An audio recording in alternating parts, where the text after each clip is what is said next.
Bonnie Cha, Senior Editor at CNET.com, and today we're taking a first look at the RIM BlackBerry Curve 8520 for T-Mobile. This is an entry-level BlackBerry, so you're not going to get all the bells and whistles of the BlackBerry Curve 8900, Tour, or Bold, but there's still plenty to like about it.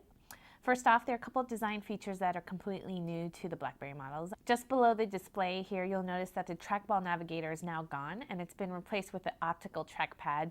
We saw this on the Samsung Omni, and I didn't particularly like it, so I was a little worried that I wouldn't like it on the Curve 8520, but I was pleasantly surprised.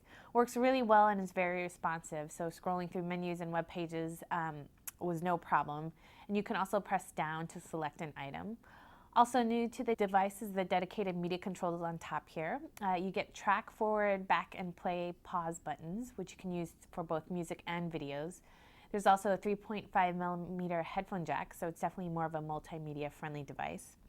The downside is that the 8520 has a lower resolution display, so images and videos weren't as sharp as some of the other BlackBerries.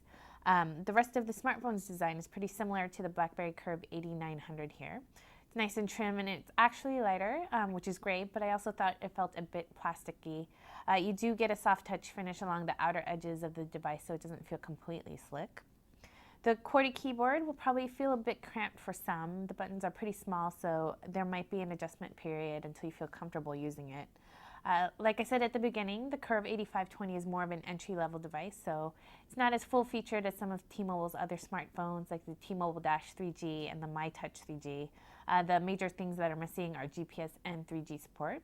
But other than that, you still get a solid set of features, including BlackBerry's email capabilities, and you can always add more apps to the device since it comes preloaded with BlackBerry's App World. You also get Bluetooth and Wi-Fi, and with Wi-Fi, the phone supports UMA, so that means you can make calls over a wireless network without having the minutes deducted from your voice plan. But just be aware that this feature, you have to sign up for a T-Mobile hotspot calling plan, which starts around $10 a month.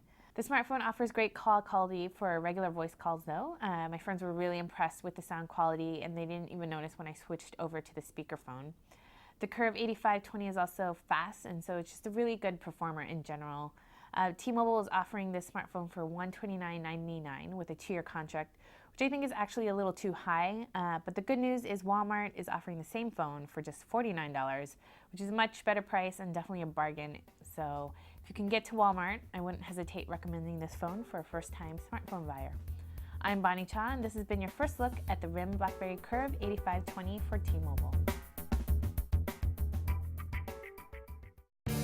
Hey, I'm Tom Merritt, host of CNET's Top 5. You know, there are many more than 5 reasons why you might want to watch Top 5. You can get a load of the best gadgets out there, the most popular ones, the worst downloads, top TV robots, and there's always a chance you could win fabulous prizes. Check out CNET Top 5 at cnet.com/top5.